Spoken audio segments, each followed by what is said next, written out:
Good evening, class. Let's discuss our topic current loop as a magnetic dipole. ठीक है. ये आपकी derivation एक तरह से बोल दो बहुत छोटी सी डेरिवेशन है. इसकी जो थ्योरी होती है ऊपर एक्सप्लेनेशन वो बहुत जरूरी है. If it comes in exam तो आपको वो अच्छे से एक्सप्लेन करना पड़ेगा. देखो बहुत सिंपल डेरिवेशन है, ज्यादा मुश्किल है नहीं. उसने बोला है calculate the magnetic dipole of a current loop. तो सबसे पहले क्या करो, एक करंट लूप बनाओ.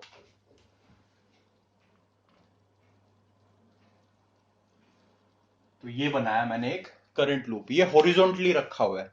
हॉरिजॉन्टली समझ रहे हो आप, ऐसे वर्टिकली नहीं रखा, हॉरिजॉन्टली ऐसे लिटाया हुआ है इसको. ठीक है. मैंने मान लिया भाई, उसने कहा करंट लूप, तो इसमें कुछ करंट भी पास करो. तो ये करंट पास किया भाई मैंने. ठीक है. ये इसमें मैंने करंट फ्लो कराया. और करंट कौन सी डायरेक्शन में है, एंटी क्लॉकवाइज डायरेक्शन में. ठीक है, इससे करंट फ्लो कर रहा है. सो स्टार्ट करो. सबसे पहले थ्योरी.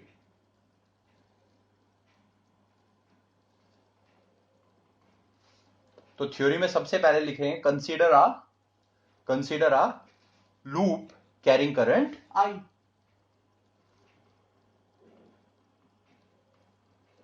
कंसीडर आ, सर्कुलर है तो सर्कुलर लिख दो. कंसीडर आ सर्कुलर लूप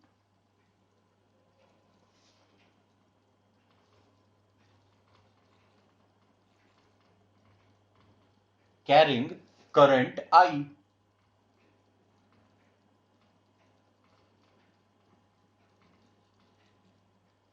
ठीक है. तो हमने एक सर्कुलर लूप ले लिया और उसमें करंट आई फ्लो कर रहा है. ठीक. अब देखो, इसके आगे आपको क्या करना है. सबसे पहले मैंने आपको एक नॉलेज दी थी, पहले एक चीज के बारे में बताया था. अगर किसी भी लूप में, करंट कैरिंग लूप में, करंट एंटी क्लॉकवाइज है, एंटी क्लॉकवाइज. ठीक है. तो उसके ऊपर कौन सा मैग्नेटिक पोल बनेगा आपका. ठीक है, नॉर्थ पोल. एंटी मतलब नॉर्थ पोल. और अगर आपका करंट फ्लो कर रहा है क्लॉकवाइज, क्लॉकवाइज, तो उसमें होगा आपका साउथ पोल. इस चीज को हमेशा याद रखना आप लोगों को. तो देखो,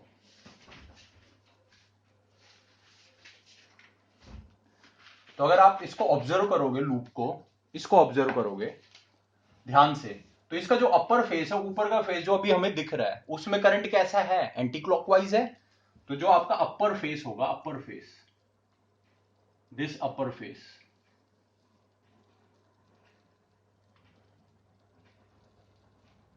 यहां पे कौन सा आपका मैग्नेटिक पोल जनरेट होगा, नॉर्थ पोल.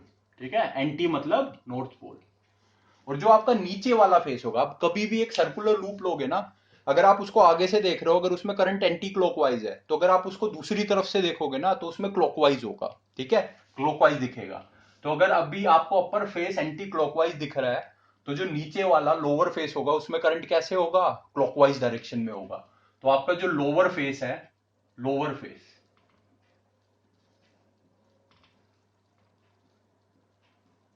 उसमें करंट होगा क्लॉकवाइज. तो कौन सा मैग्नेटिक पोल जनरेट होगा, आपका साउथ पोल जनरेट होगा. ठीक है.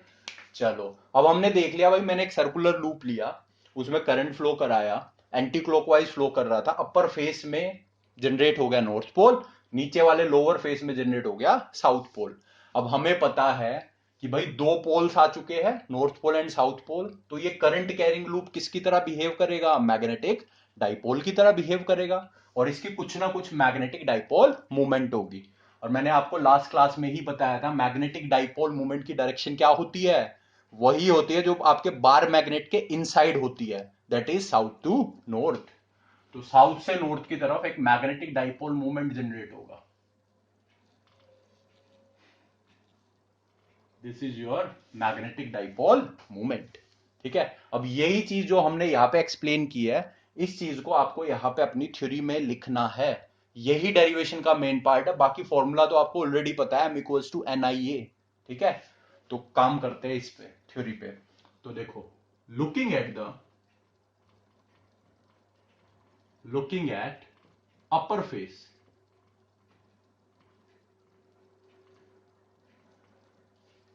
looking at upper face,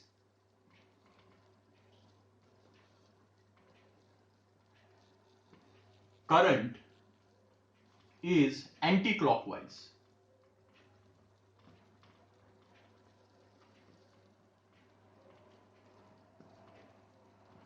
आपका करंट क्या है, एंटी क्लॉकवाइज है, तो यहां पे कौन सी पोलैरिटी होगी, नॉर्थ पोलैरिटी, ठीक है। So here so here it will have north pole. तो यहां पे कौन सा पोल जनरेट होगा, आपका नॉर्थ पोल जनरेट होगा। अब लुकिंग एट लोअर फेस, अगर आप लोअर फेस को देखते हो,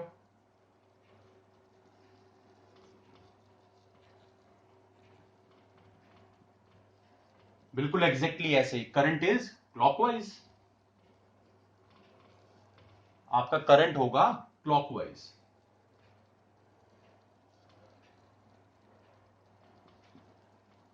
करंट इज क्लॉकवाइज, तो यहां पे कौन सा बनेगा आपका, south pole. So it will have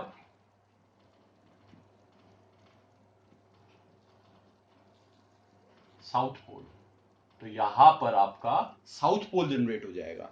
तो नीचे साउथ पोल जनरेट हो चुका है लोअर फेस पे, अपर फेस पे आपका नॉर्थ पोल जनरेट हो चुका है, तो दो फेसिस जनरेट हो चुके हैं आपके। इसका मतलब ये पूरा सिस्टम कैसे बिहेव करेगा, एज अ मैग्नेटिक डाइपोल की तरह। तो आप लिखोगे hence we can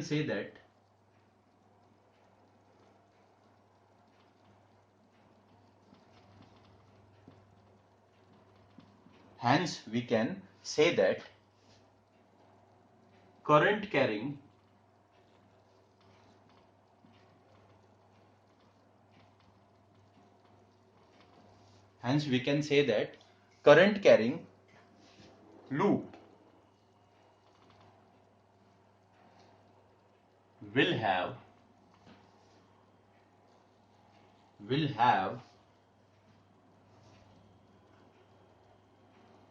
two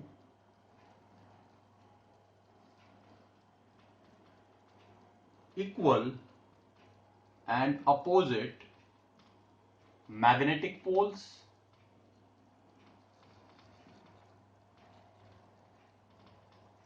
on two faces।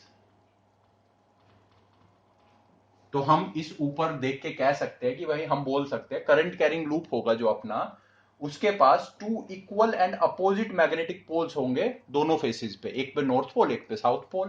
तो ये कैसे बिहेव करेगा, it will behave as a magnetic dipole. ये आपका करंट कैरिंग लूप बिहेव करेगा as a magnetic dipole. So current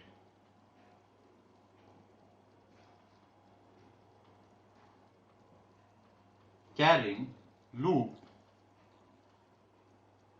behave as magnetic dipole, एक मैग्नेटिक डाइपोल की तरह ये बिहेव करेगा, ठीक है। तो ये थ्योरी जरूरी होती है, ये एक्सप्लेनेशन बहुत जरूरी होती है, वहां पे ज्यादा मुश्किल नहीं है, देखने में थोड़ी सी बड़ी लगती है आपको, पर आपने एक बार सीख लिया तो आप इसको लैंग्वेज को कट शॉर्ट कर सकते हो, अपनी लैंग्वेज में लिख सकते हो। तो देखो अभी तक मैंने किया क्या, आगे डेरिवेशन बहुत ईजी है। देखो सबसे पहले मैंने consider a circular loop carrying current आई। मैंने एक सर्कुलर लूप ले लिया, उसमें करंट आई फ्लो कर रहा था, भाई मैंने एंटी क्लॉकवाइज डायरेक्शन में ले लिया, मतलब ऊपर से एंटी क्लॉकवाइज दिख रहा है। तो मैंने जब उसके अपर फेस को देखा तो करंट एंटी क्लॉकवाइज था भाई, और करंट एंटी क्लॉकवाइज था तो हमें पता है यहाँ पे कौन सा पोल होगा, नॉर्थ पोल होगा। जब हम उसके लोअर फेस को देखेंगे तो उसमें करंट होगा क्लॉकवाइज, तो वहां पे कौन सा पोल होगा, साउथ पोल। तो इन दोनों बातों से हम बोल सकते हैं, we can say that this current carrying loop will have two equal, दोनों इक्वल होंगे, and opposite magnetic pole on the two faces, दोनों फेसेस पे, ठीक है, एक पे नॉर्थ है एक पे साउथ है। इसी कारण हम क्या बोल सकते हैं, we can say that current carrying loop behave as a magnetic dipole, ये एक मैग्नेटिक डाइपोल की तरह बिहेव करेगा, ठीक है। अब इसकी मैग्नेटिक डाइपोल मूवमेंट कैलकुलेट करते हैं कितनी होगी, वो m इक्वल्स टू एन आई है, बड़ी सिंपल सी डेरिवेशन आगे, ये एक्सप्लेनेशन बहुत जरूरी होती है। देखो रब कर रहा हूं मैं, तो हमने अपनी थ्योरी में ये एक्सप्लेन कर दिया कि this current carrying loop how it behaves as a magnetic dipole. अब मैग्नेटिक डाइपोल है तो उसकी कुछ ना कुछ मैग्नेटिक डाइपोल मूवमेंट भी होगी, हमें वही कैलकुलेट करनी है। ठीक है, तो सबसे पहले कुछ चीजें मान लेते हैं। Let A is the area of loop, let A is the area of loop. Area के बारे में बता दे भाई, लूप का एरिया है। करंट के बारे में ऑलरेडी थ्योरी में बता चुका हूं, current I is flowing through the loop. ठीक है, तो मैग्नेटिक डाइपोल मूवमेंट,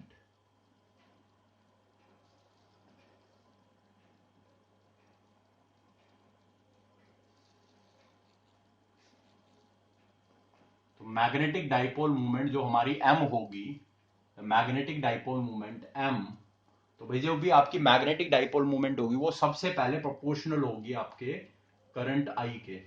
जितना भी करंट, अगर करंट ज्यादा होगा तो मैग्नेटिक डाइपोल मूवमेंट की वैल्यू भी ज्यादा होने वाली है। दूसरा, ये डायरेक्टली प्रोपोर्शनल आपके एरिया ऑफ लूप के। अगर आपका लूप का एरिया ज्यादा होगा तो आपकी मैग्नेटिक डाइपोल मूवमेंट भी ज्यादा होगी। अब इन दोनों को कंबाइन कर दो, तो एम क्या हो गया, प्रोपोर्शनल टू आई इंटू ए, ये हो गया। अब कभी भी प्रोपोर्शनलिटी साइन हटाते तो वहां पे क्या आता है, कांस्टेंट आता है ए। अब इस के की वैल्यू होती है आपकी 1, हेयर योर के इज इक्वल टू 1, आपका के 1 होता है, तो आपका एम आ चुका है आई इंटू ए। अब ये आया आपके सिंगल टर्न के लिए, this is for single turn. जब आपका लूप है करंट कैरिंग लूप, उसमें एक ही टर्न है। फॉर एन टर्न्स क्या बन जाएगी,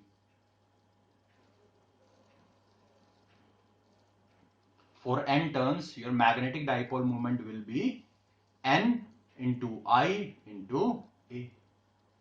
बस ये कैलकुलेट करना था आपको। So this was the thing, this was the result that you need to, that you need to derive, आपको ये ड्राइव करना था। तो इस डेरिवेशन में ज्यादा कुछ नहीं होता एक्चुअल में। जब ये पेपर में आती है, अब क्या हो गया, चांसेस बढ़ गए इसके पेपर में आने के, क्योंकि आपके बहुत सारे टॉपिक्स कट हो चुके हैं। तो अब इसकी जो इंपॉर्टेंस है वो थोड़ी सी ज्यादा बढ़ चुकी है, तो may be it can come, ये आ सकता है, इसके चांसेस 50% से ऊपर है अब आने के। तो इसमें ज्यादा कुछ आपको एक्सप्लेन नहीं करना था, बस आपको ये चीज एक्सप्लेन करनी थी, करंट कैरिंग लूप डाइपोल की तरह कैसे बिहेव कर रहा है, मैग्नेटिक डाइपोल की तरह क्यों कर रहा है, रीजन क्या है, और इसकी मैग्नेटिक डाइपोल मूवमेंट निकालो। तो निकालना तो बहुत ईजी है, पर उसको एक्सप्लेन करना आना चाहिए कैसे मैग्नेटिक डाइपोल की तरह बिहेव कर रहा है। तो सबसे पहले करंट कैरिंग लूप बनाओ, उसमें करंट फ्लो कराओ। मैंने एंटी क्लॉकवाइज फ्लो करा दिया। ठीक है, तो जब हमने इसके अपर फेस को देखा तो इसमें करंट था एंटी क्लॉकवाइज, तो इस वजह से इसके अपर फेस पे एक पोल जनरेट होगा, that will be a north pole. ठीक है, नीचे वाले अगर फेस को हम ऑब्जर्व करेंगे तो उसमें करंट उस वक्त क्लॉकवाइज दिखेगा हमें, तो उस पर कौन सा फेस जनरेट है, साउथ पोल। तो दोनों चीजों से हमने ऑब्जर्व करके ये पता लगा लिया कि भाई एक करंट कैरिंग लूप के पास two equal and opposite magnetic poles generate हो चुके हैं। इसी कारण ये आपका करंट कैरिंग लूप कैसे बिहेव करेगा, it will behave as a magnetic dipole, magnetic dipole की तरह बिहेव करेगा। ठीक है, अब मैग्नेटिक डाइपोल की क्या होती है, मैग्नेटिक डाइपोल मूवमेंट भी होती है। वो कैलकुलेट कैसे करोगे भाई, ऐसे करोगे। अब ऑब्जर्व किया गया मैग्नेटिक डाइपोल मूवमेंट प्रोपोर्शनल होती है आपके करंट के, करंट ज्यादा तो ये भी ज्यादा, एरिया के भी डायरेक्टली प्रोपोर्शनल होती है। दोनों को कंबाइन करोगे तो आपका आएगा आई इंटू ए, प्रोपोर्शनल टू आई ए। इसको हटाओगे तो कांस्टेंट आएगा के, इस कांस्टेंट की वैल्यू कैलकुलेटेड है आपकी 1 बनती है। ठीक है, फिर आपका m बन जाएगा आई इंटू ए, पर ये आपका है सिंगल टर्न के लिए, तो n टर्न्स के लिए आपका बन जाएगा, n टर्न्स के लिए m इक्वल्स टू एन आई ए। अब एन आई ए से आपको पहले भी मैंने यूनिट सिखाई, एक बार यूनिट दोबारा बता देता हूं। यूनिट भाई इस मैग्नेटिक डाइपोल मूवमेंट की यूनिट क्या होगी, अब n की तो कोई यूनिट ही नहीं होती, आई करंट की यूनिट होती है एम्पियर, और एरिया की यूनिट होती है आपकी मीटर स्क्वायर। बहुत ज्यादा पूछा जाता है, याद रखना। ठीक है, बोर्ड्स एग्जाम में आपके। ठीक है, तो इन नेक्स्ट, अब नेक्स्ट वीडियो में आपको I will be letting you know how a electron revolving in an orbit create magnetic dipole movement. अगर एक इलेक्ट्रॉन को ऑर्बिट में घुमाते हैं न्यूक्लियस के अराउंड, तो वो इलेक्ट्रॉन भी मैग्नेटिक डाइपोल मूवमेंट क्रिएट करता है। मैग्नेटिक डाइपोल किसको बना देगा, आपके एटम को, क्योंकि इलेक्ट्रॉन तो आपका एटम में प्रेजेंट होता है। तो एक इलेक्ट्रॉन के घूमने की वजह से आपका एक एटम भी as a magnetic dipole behave करता है, और उसकी मैग्नेटिक डाइपोल मोमेंट आपको निकालनी होती है। ठीक है, चलो नेक्स्ट वीडियो में आपको मिलते हैं।